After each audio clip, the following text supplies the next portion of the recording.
Welcome to Night Shadows.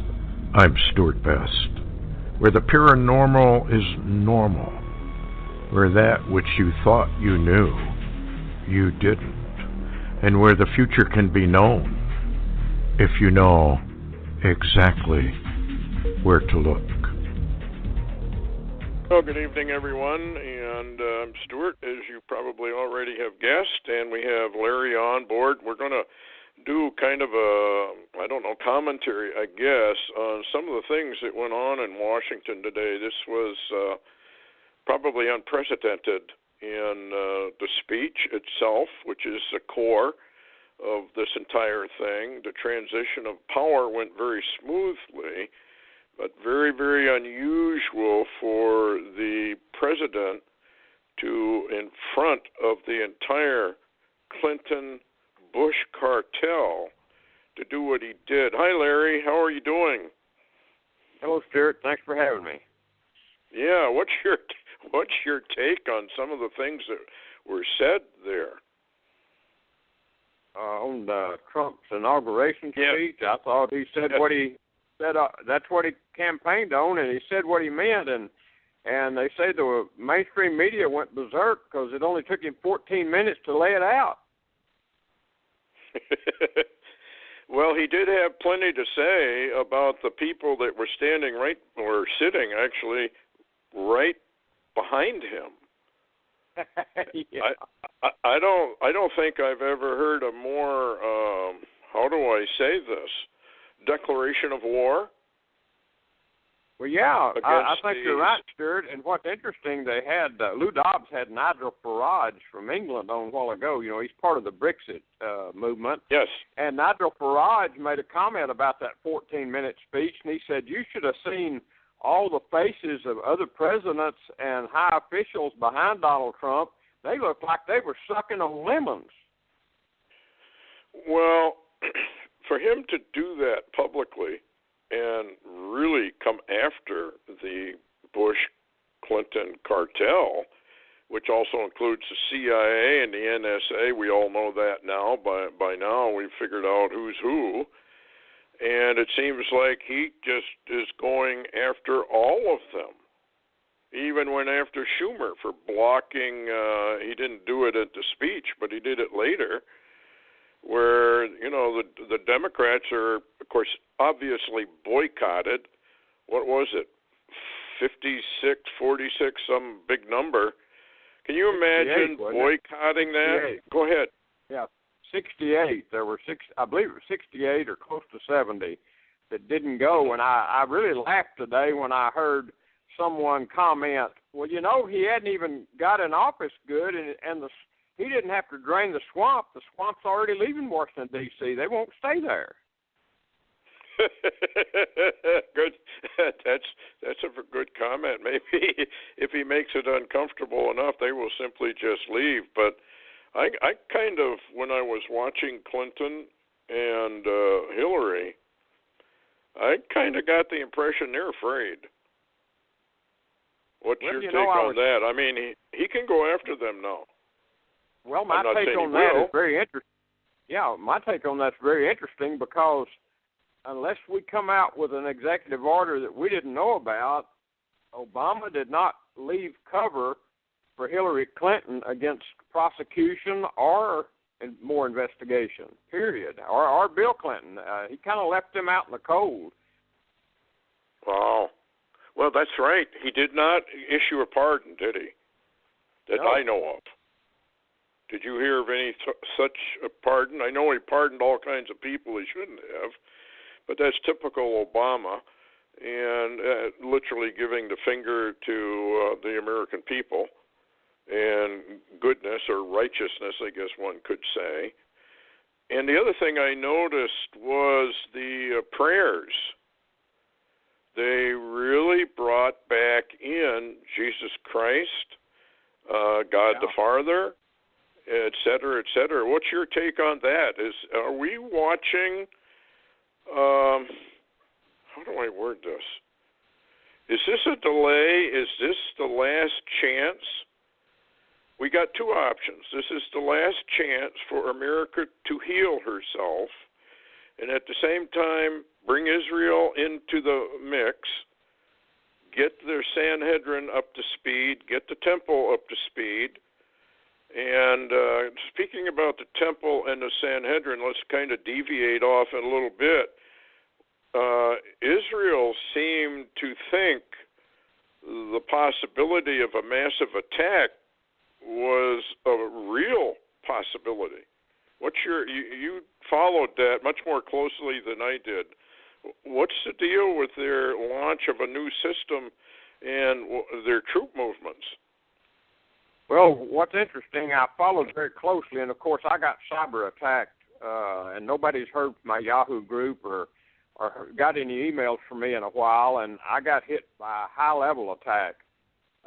But from what I could follow on the news in Israel, the papers are full of glee all across Israel because Barack Obama left the Oval Office, and they're full of glee that Trump came in. Now, on one hand, Israel has now begun deploying their Star Wars missile killer systems, which are Arrow 3 missiles, across Israel. Now, this is very unique because they really hadn't told anybody much about that missile system, and it's lacking to Star Wars. And one of the incredible things that this missile system can do, it can not only stop another ballistic missile or a missile fired against Israel, it can take them out of the atmosphere, and it can also put another missile on the launch spot. So let's say one fired out of Tehran. Well, you can also give another one back to Tehran.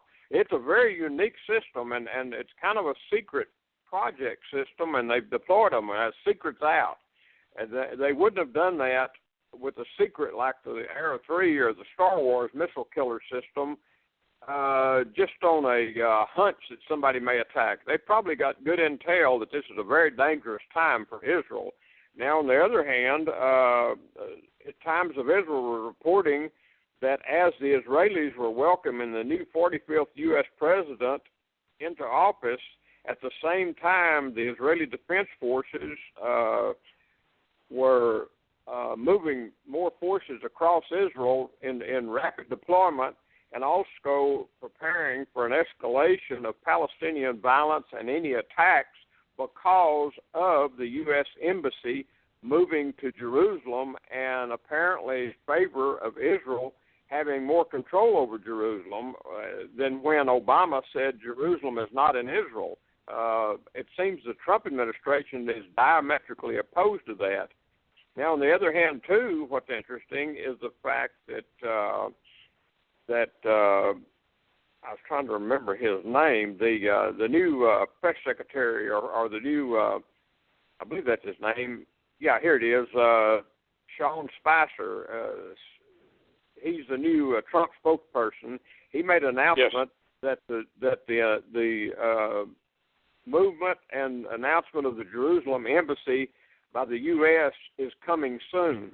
So it's not been put off. It's still in the mix, and I think Israel is preparing for a big blow-up, and they're willing to take the brunt of the attack. They're getting prepared.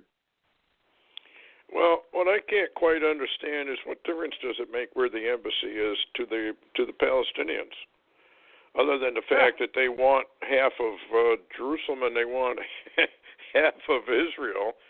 And a lot of people don't understand that Palestinians really have no claim anywhere to any of that. Oh, yeah, Stuart, they do have a claim. The capital of the Palestinians in history is Amman, Jordan. Yeah, it doesn't have much to do with Jerusalem, I don't think. But, of course, people don't study their history at all, so they probably don't even realize what's truly going on there. And then you hear that, Israel stole all the land in the beginning. And actually, the truth is they paid for it. Yeah. They bought land from the Arabs.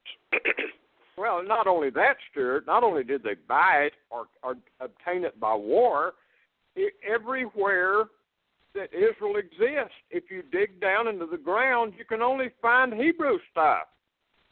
Yeah. Well, of course, they don't want that stuff known. What is your take now and this is kind of an interesting question because of the United Nations. How do you feel Trump is going to handle the UN?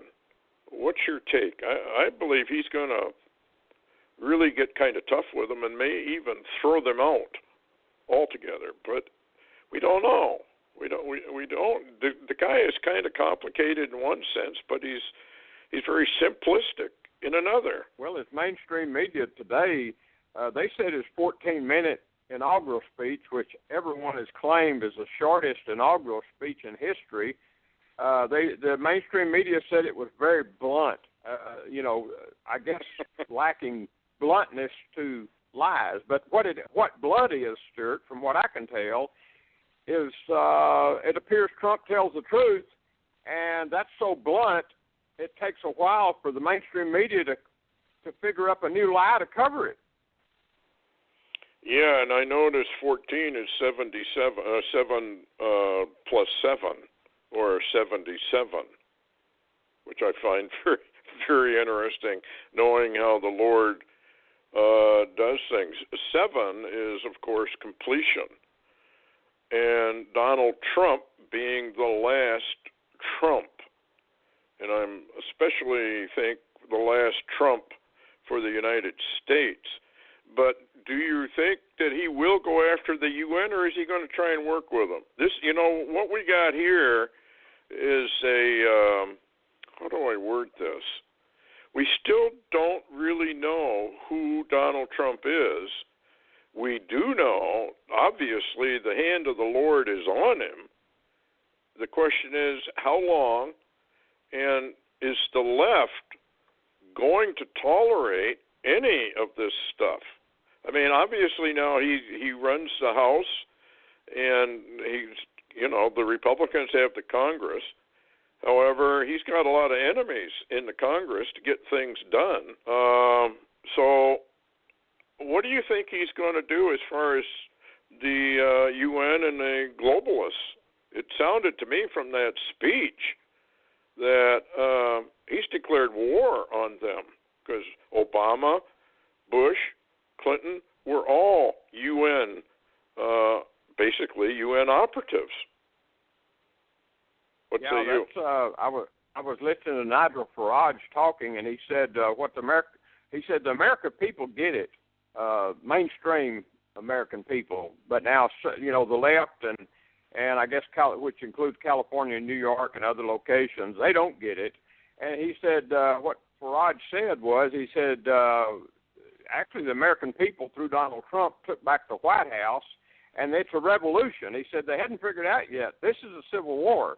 This is a revolution. It's not going away. Now, one of the things that's interesting in what you asked me, and I'll try to answer the two questions here.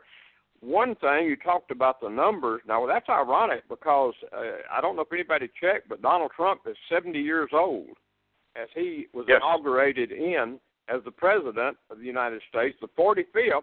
So everybody that thought there was only going to be 44 presidents, they can lay back now and relax, because that's been proved not quite accurate or not quite fulfilled, because there is a 45th now. And the 45th could be, Stuart, one of those strange acts we read in the Bible that Creator does. But what do you do with the UN? Now, this is interesting. Samantha Powers at the UN in Obama's last day or two just screamed at Israel and basically those that were not going along with the major deal on the 70 Nations Conference. And, of course, her voice is quiet tonight because she's being replaced. I do believe, and there are warnings, that there's already a Republican bill in Congress to defund. I don't know how much, all of it, 100%, 50%, I don't know, the UN. And you remember Donald Trump sent the message to the UN right after they did that resolution, and he said, when I come into office, things are going to be different. So we're going to have to watch. This is not. And somebody else said this is just not another president being inaugurated. This is all different. Yeah, I think what we watch today is a momentous turning point. And things are definitely going to change, but could they also remain basically the same? Because are we watching a two-party system with one head, and are we in a reprieve, so to speak, a time delay for the Lord to work out what he wants to work out? But the Bible does not, the prophecies against America, Babylon, are one of judgment, and horrific judgment at that. And 4 plus 5, Trump being the 45th, that's 9. 9 is always judgment. Yeah. And it's interesting that he did turn 70, and he spoke for 14 minutes, which is 7 plus 7. So, they don't do this stuff. How do I say? It doesn't come off the cuff. It's well planned. Well, I find it interesting, Stuart, that during the cyber attack and my response to the cyber attack through other groups, they found 14 devices monitoring my activity on the Internet. 14 devices. That's that number again, if you want to talk about it. But, yes. People can say, but this is high-level stuff. I mean, really high-level stuff, and I never knew I might be that important. And I told you that maybe more people are watching us than we know.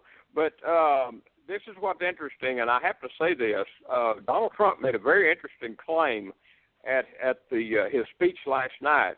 At that that pre-inauguration deal they were having. He said something. He said very interestingly, "I'm not the message." He said, "I'm just the messenger."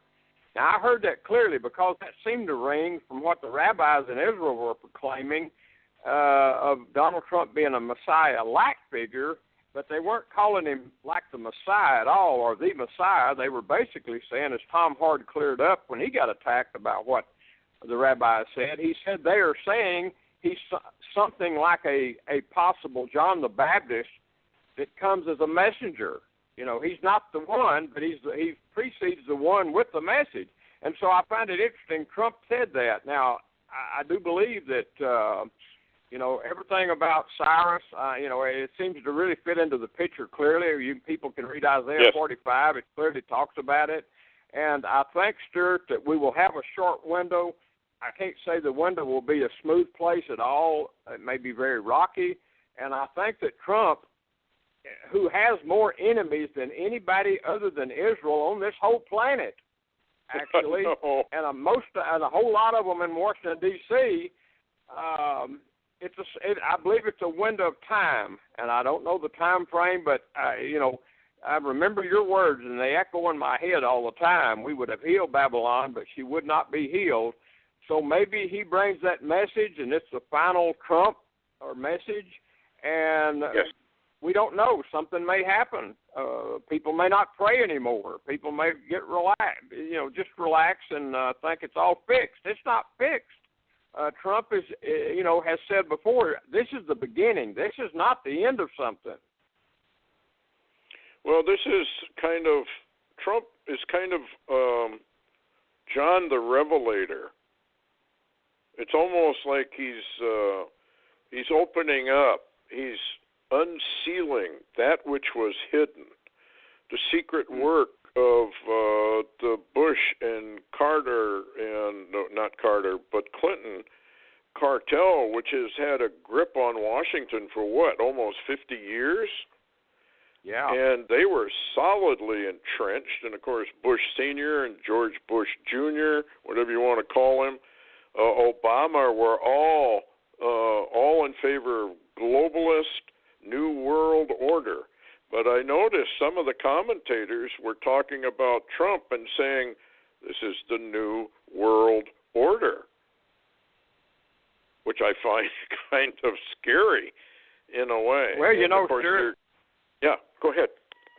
Well, I was just going to say, Stuart, no matter what they call him, no matter what name they try to give him, and of course he really wasn't an insider because he was more of a wild card. I like that term better.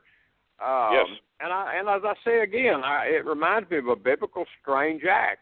You know, a Mary and the begat, something nobody ever would have thought of. And they still can't conceive of it. I mean, a lot of people can't apply what we're talking about at all. A lot of people think we're just nutty in a fruitcake, as the old saying goes. But, you know, if you connect enough dots, you can begin to see a picture. And the picture I'm seeing, and I think you are too, is that America's at a critical place. I do believe, Stuart, that if something had happened to deny Trump the presidency and either Clinton had got in or Obama stayed, the Jews and the Christian peoples would have been decimated. They would have been done. You know, we would have been, it would have been over, basically. You know, but I think that we this is a reprieve. This is a little bit of heavenly reprieve. Stuart, I think this is grace we never expected. Really grace we never did expect to reach this far. Yeah, and I noticed that Franklin Graham had a few words to say when he was praying, sort of like he was suggesting there is going to be a reprieve, or little one maybe, but that Trump is, well, like he said, when Trump came up to the podium to speak, is when it started to rain. Yeah. Now, he made mention of the fact that in the Bible, rain is a form of blessing from the Lord, and I can attest to that personally because when I met the Lord and can't call it baptized, but definitely got the earnest from the Holy Spirit. Mm-hmm. I asked the Lord to baptize me, and guess what? It opened up the heavens and rained hard. I got soaked. So I can attest to the fact that rain, biblically, like that, timing of it, would tend to indicate that God's hand really is on Trump for whatever, like you say, strange act that he is going to perform. And it almost does look like that he's going to be judgment at the same time. Because if you look at some of the stuff that they're working on, increasing surveillance, all of this sort of police state stuff, I think is going to accelerate. And with the riots there, you notice the police didn't coddle these rioters, did they? No, they absolutely didn't.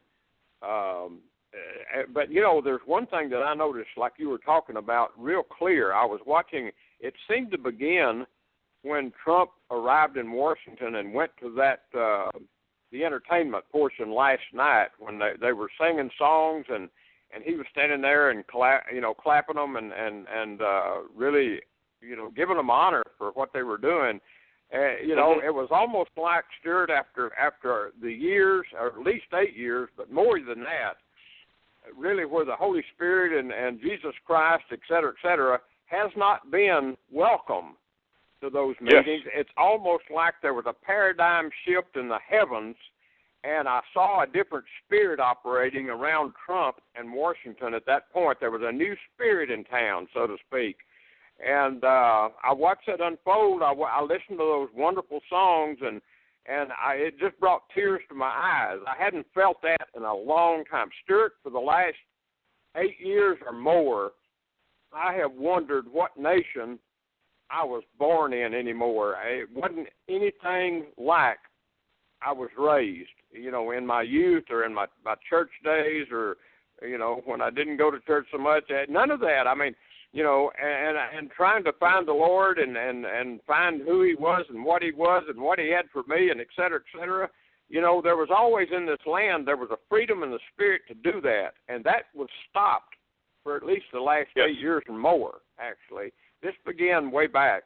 And then they began to bring the, you know, the Muslim faith in, and we begin to see, you know, where that is, there is not liberty of the spirit, period. And you know, I know a lot of people say, well, that's racial and that's you know, anti to this. I don't care. You know, I know what I see. I know what I feel. And there was a new spirit in town in Washington, D.C. that was there last night when Trump entered that town. And I've seen it today, too. I've seen it, even though the protesters are protesting, it's like law enforcement and the military are under a new watch, and they know it. Matter of fact, I heard something very interesting, Stuart. They said some of the generals that wouldn't even talk under Obama are now saying that Trump was right, that there's a lot of portions of NATO that are obsolete. But we were following a political order, an elite order, a rich man order, and we were just following the edicts sent down from their meetings. Well, I guess the one question you might have is it too late?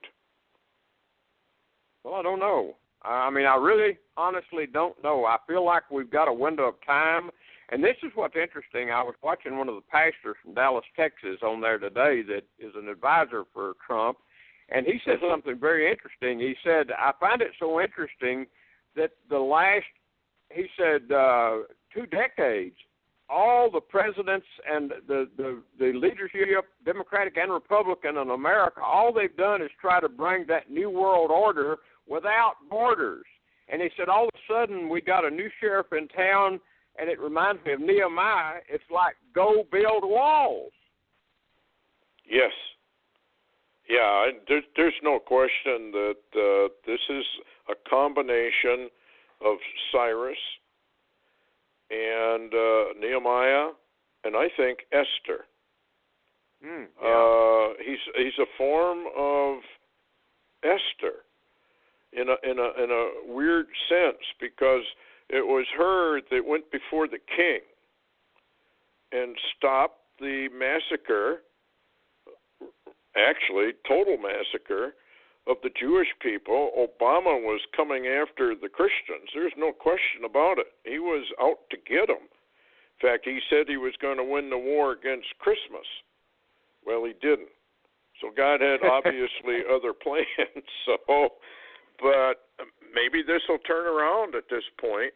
And this is going to irritate, though, a huge number of people who have abandoned the Bible, abandoned Christianity, and think it's just mythology and archaic and worthless, and it should have no place in modern civilization. And you've probably got more of those kind of people than I think we realize, kind of been brainwashed not only by our universities from the kindergarten on up, all the way through to the universities, that the biblical stuff is just garbage. Are they going to tolerate any kind of return, I guess, is my question, to a more biblical-based government, if he can even get it done? Because they likewise are very apostate and actually enemies of the Lord. We've seen that for I don't know how long. Bush claimed to be a Christian. He wasn't a Christian. Clinton claimed to be a Christian. He wasn't either. These guys are not real Christians. They just use it, and they use religion. This is what the Illuminati have said right along. Religion is the opium of the people, so we'll just use it. So if Trump is coming in and he's going to turn this whole thing around, what do you think the American people, by and large, on the left, the kind of communist, Marxist, socialist left, are going to do, or try to do? Well, Stuart, I think that Jeremiah was actually correct. I think we are now established in ruler against ruler warfare. It's not the people against the rulers. It's not the rulers now anymore against the people. This is ruler against ruler. And, the Democratic Party has basically already declared war on the Donald Trump administration. We know also a lot of the establishment Republicans have a more clandestine or hidden war operating against Trump right now already. And he addressed those today, confronted them, and he is a ruler. Matter of fact, when you call him Mr. President now, Donald Trump is a ruler in all reality, and he is against them. So I think we're seeing a more ruler against ruler than we ever even imagined. Stuart, when we were talking about ruler against ruler, and we were operating under the Bushes, and we were operating under Obama, and we had the rich men, and as a matter of fact, I've heard George Soros' name come up by Trump and by a number of people lately. A lot of what he's done is coming out now, but we're seeing ruler against ruler, and we never did imagine the ruler against ruler was going to be into the area we're now watching the warfare take, which is the political high places. Well, Jeremiah doesn't indicate that the ruler against ruler ever ends. It seems like it escalates, and it says that it escalates to the point where there is violence in the land, and that the enemies watch this, and all of a sudden they pounce because we are in the middle of, I don't know if you could call it a revolution of the people.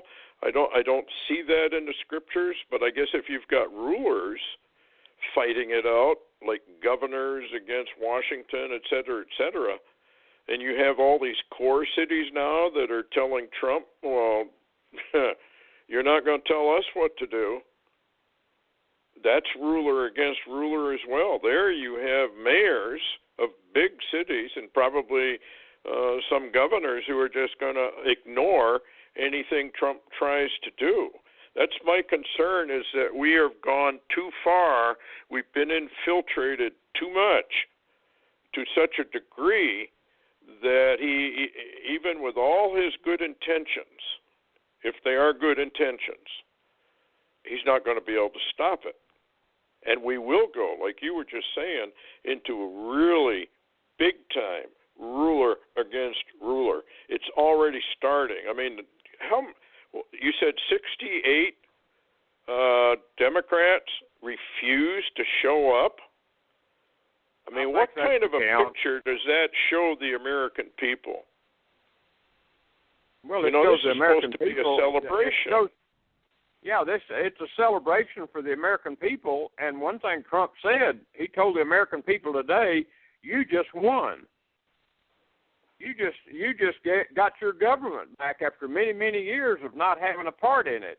And it shows that the Democratic Party, if you watch them all recede into the sunset, so to speak, on Inauguration Day, go home. That was not what I heard somebody very eloquently tell the report, that is not why those the citizens of those Democratic people elected them. They elected them to represent the people at all the events that's going on in Washington, to represent the people in Washington. But yet they pull up stakes and go home, so they're not representing the people. So that tells you that they don't care about the American people. It's not about the American people, and it hadn't been for a long time. And that's what Trump has thrown into the ring that's upset this entire nation, including the Republican establishment, is that the people might have something to say in their business, and they can't accept that.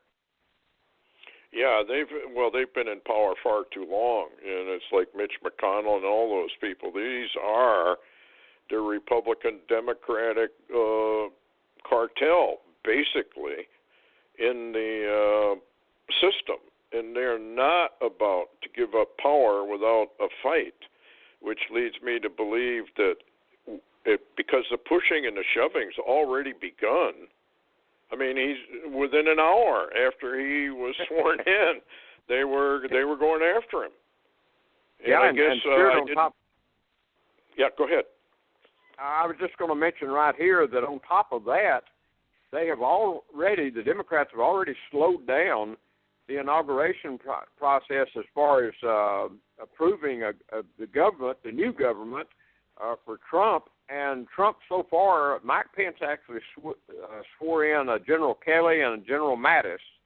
One for Mattis, of course, for Secretary of Defense, and Kelly for Secretary of Homeland Security. They're the only two that Trump has, and he has commissioned them tonight. They swore them in tonight, and they're commissioned, but his entire government is still out. he has no other government at the moment operating because the Democrats say they're going to drag this out. And, of course, you don't see the Republicans pushing it very hard either, do you? No. He has a lot of enemies he's going to have to face down. But my point is, if it's gone too far, he attacked the CIA, and he was warned by Schumer himself. You better be careful what you say. And then the CIA director said, well, you better watch your mouth. So these are direct warnings. And I noticed that they're putting this out as kind of a John Kennedy and his wife. She wore light blue. So did Trump's wife. I noticed a lot of things where they were talking about this, about how this kind of seems like John Kennedy all over again. Yeah, they're talking a lot, Stuart, about how they're lacking this. For the last week or two, they've been mentioning Eisenhower and JFK, and mentioning those, and of course JFK. As a matter of fact, Robert Kennedy's wife came out and said the reason Robert Kennedy was assassinated was because of his full support of Israel, and we know that's true. And on the other hand, too, the press was making remarks today about Donald Trump's wife, Melania, who was wearing what they called a powder blue outfit that resembled very closely the same outfit Jacqueline Kennedy, John Kennedy's wife, was wearing in his inaugural, and we know how all that worked out. And so there seems to be an undercurrent of threats and intimidation that keeps being focused on Trump. Well, you know how this thing always, what do you call that? Synchronicity? Warnings of the future? We know what happened to JFK. We know why it was done, basically. We know it was the CIA that did it now. We didn't know that before, but obviously we do now with all of the information coming out. They're not above taking out anybody they want. And did you notice the security around Trump? I've watched inaugurations before, but I've never seen that much security, ever. And I've never, I even saw what was shocking to me was Trump being interrupted by Mattis, and I'm talking about, General James Mattis, who now is the Secretary of Defense. But Mattis even, went in and was in consultation during the inauguration parade and et cetera with Trump in person. I saw that. And I've never seen that, but as I reminded you, Trump has surrounded himself with generals. And they're very good at not being seen. We know there's other ones, many of them involved. As a matter of fact, they say that a number of people were already operating in the White House before Trump ever got there. So security, and I've never seen as much Army and military surrounding Trump. It's like their bodies were protecting him during this entire, the last 24 hours at least. Solid military and police and, Secret Service. I've never seen it to that degree ever. Well, then you got people like CNN floating all kinds of ideas, essentially is what they were doing, about how they could get rid of Trump. They could bomb it. They could do this. They could have a drone. On and on it went. They went to such a low level. I'm amazed anybody tunes into CNN at all. And if the bots are correct, CNN, NBC, and the rest of them are going to be history pretty soon. They deserve it. You think? Oh, I think they deserve it. You talk about lies and fake news. That's what I was talking about. They were, Trump now has, of course, he's got his old real Donald Trump Twitter still available, but he got a new one, POTUS Twitter. And so now this is what's interesting, and Lou Dobbs was talking about this evening. He said, you know what? Trump's one up on all the mainstream media because he can get the truth out to the American people so quickly that mainstream media, it takes them a while to catch up to what he just said and try to build a lie around it. Wow. Say, I've got Drudge Report up. And guess what it says? The identity of this website or the integrity of this connection cannot be verified. So they're putting warnings up to keep people away from Drudge Report. Now you got you said you go ahead. Yeah, I was just going to say, Stuart, I found out who hit me and took down my Yahoo groups where I could not post during this thing, and took out all my email accounts, and I had multiple email accounts. I had to actually find high-level people that could look into this because the attack was such at a high level that most normal people, in other words, it could not be stopped. It couldn't be protected against no matter who I might have had for security. And, and they found 14 devices attached to monitoring activities. They took me down basically too. Well, I think the American people are naive if they don't believe what Snowden had to say and the extent to which everybody from now on is going to be monitored. And that's another thing that sort of bothers me about Donald Trump. It seems like the surveillance is going to be increased, not decreased. And that does bother me. But again, judgment. What's the judgment for America? Well, ultimately, it's getting wiped off the face of the map. So this is going to be one of the most interesting 100 days or whatever he lasts that in American history. We have reached a turning point. I don't think there's any question about it. We are now right in the middle of what you have said is a civil war. The only question is, does this civil war go hot? Right now it's rhetoric. Right now it's block him at every chance, lie about him at every opportunity. But is this thing going to escalate, do you think, into a hot war? Well, I don't know. Of course, I'm waiting to see somebody replace Brennan quickly because, and this is what's interesting, we got to give the Torah codes out of Israel. They were correct. They were absolutely correct. Barry Rothman's Torah codes were absolutely correct.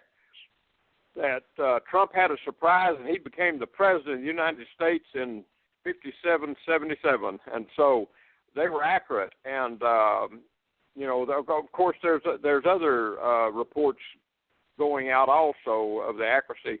But it's interesting because we're seeing, it seems, a paradigm shift away from the church as we know it, focusing back again on Israel. We can't deny that, and we can't play like it's not happening because it certainly is. And I know, I expect Trump to really be the forefront of the protection and movement in the Middle East, good or bad.